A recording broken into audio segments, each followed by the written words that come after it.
Welcome back. Today we're going to do something a little bit different than what we've typically done where we just open packs. I want to show you a little bit of my personal collection, tell you a little bit about what I do, how I do it, just to kind of give you a better insight of why I do what I do.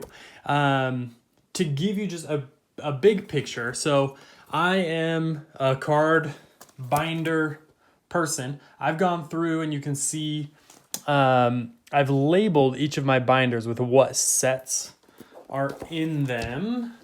So that first one has base set, jungle, fossil, all that stuff. This one has more of the EX series type things. And then it goes through diamond and pearl, heart, gold, soul, silver, platinum, black and white, sun and moon, XY, all of that. So I've just been putting things in order, leaving gaps where I have gaps. I started collecting when I was 9 or 10, and there are a couple areas where I've got some bigger gaps, so I don't have any of the E-card series or things like that. But let's get into it. I just want to show you kind of what I have and how I get things organized. So here you can see my cover. I do list what sets are in here and then what this Pokemon sprites are for that series. I haven't done that for the more recent stuff. We'll see if I pick that up. So right here at the beginning, you've got what we know as, that famous base set front page. Those first 9 cards. I have gone through, I've put them all in individual sleeves. They're all in pretty good shape.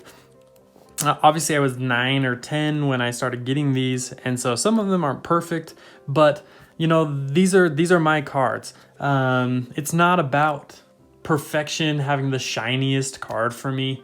I do take very good care of my cards, but these are my childhood cards, and so I would never want to replace these or try and get like the perfect Charizard, because I'm proud of what I do have.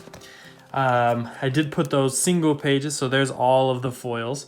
This is a complete base set. I think I have 2 complete sets, and base set being one of them. And then you get into the rest of base set here. Always some good looking cards. It's fun to, right now they've got evolutions that's everywhere. People are trying to get a lot of these similar cards. But I'm very proud to have a first set, as well as you can see some of these are shadowless.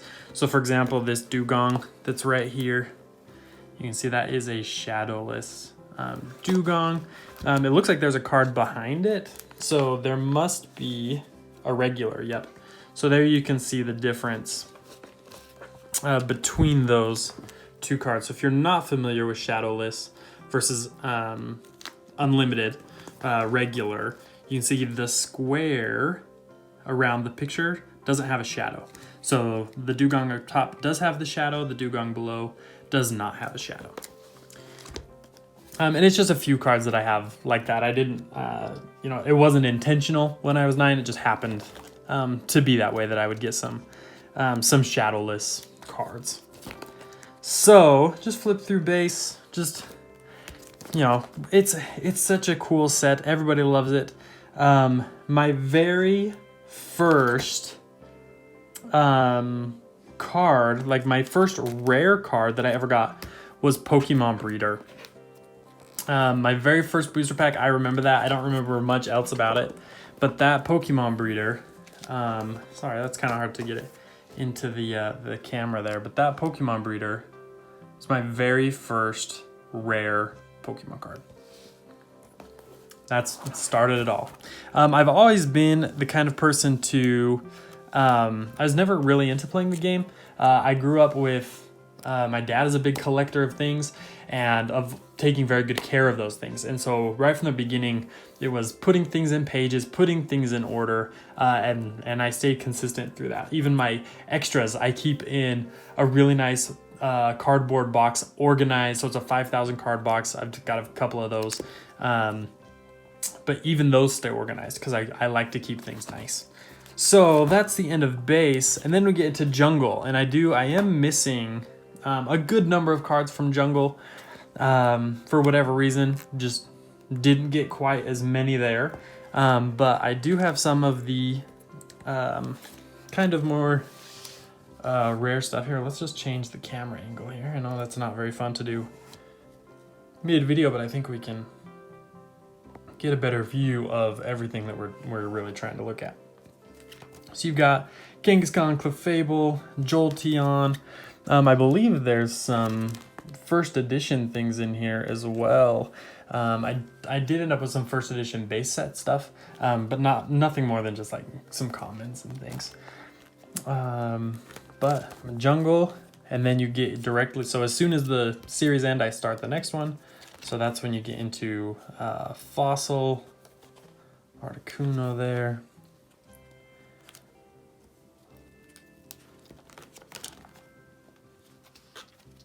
Oh, it just brings back all kinds of memories. Getting these booster packs, getting excited every time. Like my parents would come home with one, or I could convince them to pick me one up at Target or Toys R Us. Going to the card store, trying to trade up things that I had. Then you get into Team Rocket.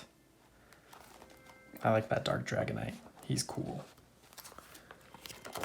I never got the foil Dark Charizard from this series. Someday I'll track him down, put in the money to pick him up. But there you go, Team Rocket, which I loved. Right after Team Rocket, you got into the Gym Heroes, Gym Challenge, really cool cards. I loved the trainer cards. The trainers that were foil, always wanted to get them all. Brock, I never got Blaine. I really wanted Blaine, and I never got him. And then it was after the Gym Challenge stuff that I kind of slowed down. I think I had gotten to be maybe 13. So we can kind of skip a few and get into the Neo stuff, which was the Neo Genesis was really the last series that I was a little more dedicated to. Really cool card, Pichu first edition there from Neo Genesis. And again, these cards were put directly into pages. And so everything is in really, really good shape. I guess I just passed by it. Lugia, that's nowadays that's a very wanted card.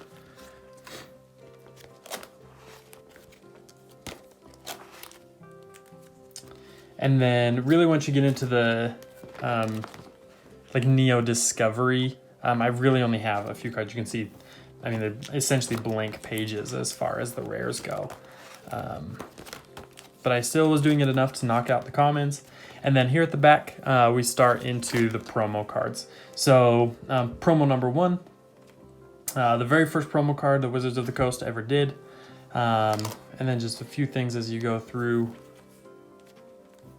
If there's something in here that you see is like, oh my gosh, I can't believe he has that, let me know in the comments. I'd love to see what you're excited about seeing here.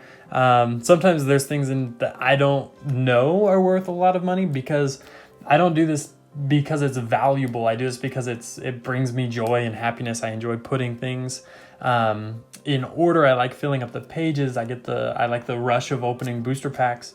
And so even just recently, I didn't know I have some cards from the EX period that potentially worth thousands of dollars. Didn't even know. They're just chilling in my book. I now have put them in nicer sleeves to protect them.